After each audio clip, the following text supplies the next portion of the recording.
Today, guys, I just wanted to go over a little bit about the ACT section of the science section of the ACT. It was the hardest portion of the ACT test when I took it, and the methods I'm going to go over today are something that I really wish I had known when I was in your shoes. So I do have a practice test in front of you all. If you could go ahead, just one of the questions. If you could go ahead and read the passage and answer the question in the next couple of minutes, we'll go ahead and go through that, and then I'll teach you the processes.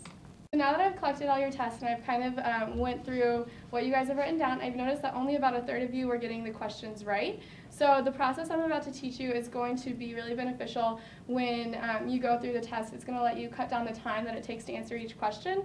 And so in the end, you're going to have a lot more time, and it's not going to be kind of as stressful as you try and go through and answer those questions. Remember that this process really works for the type of science question that has passage and a number. So the three-step process. The first step is to skim the text. Basically, there's a lot of unnecessary info in the text. There's a lot of technical jargon that you don't really need to know to actually answer the questions correctly, and it's just important to get the main ideas. The next thing is answer 4 key questions. I'll go over what those questions are in a minute, but once you answer those questions, you'll be able to better understand the 4 ideas. And then, or the ideas of the text. And the next one is to answer the figure questions first. So answer the questions that are based on the figure they give you. That way you don't have to go back through the text and actually reread everything, because that takes a lot of time that you don't want to spend. All right, so everyone, let's try one together with the method I just talked about. So first, like I said, we want to skim the text and just pull out the main ideas. So let's take a couple minutes and just skim the text.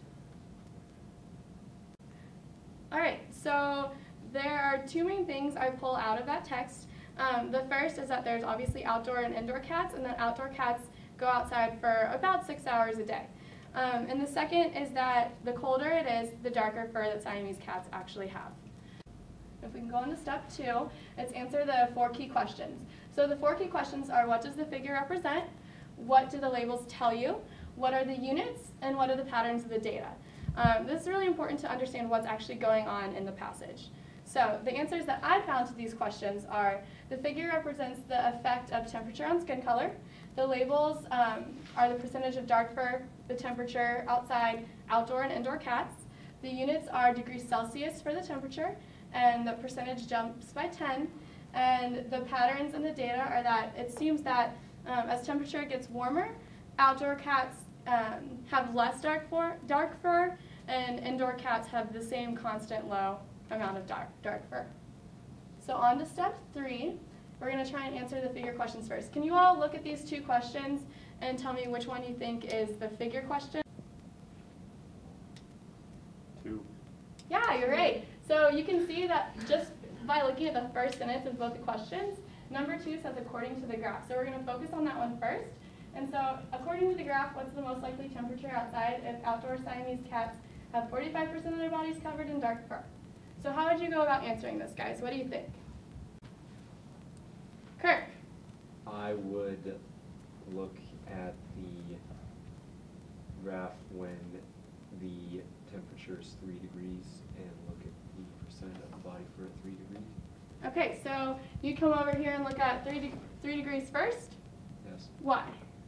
Because actually I meant 45%.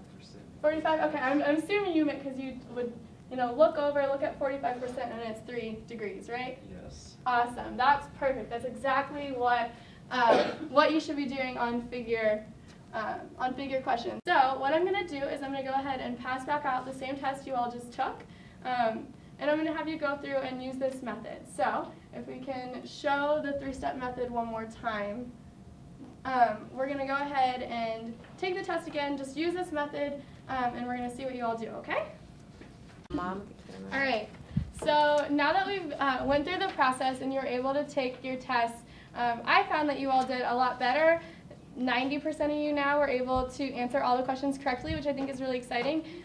Do you all have any feedback on how the process changed the way you took the test? Got a lot better. Kimberly? I felt like the process really helped when I took the test because I was able to skim, and I didn't feel like I was spending as much time on the beginning of the question, and then I was able to answer the questions more effectively. Awesome. That's exactly what we wanted to get out of this.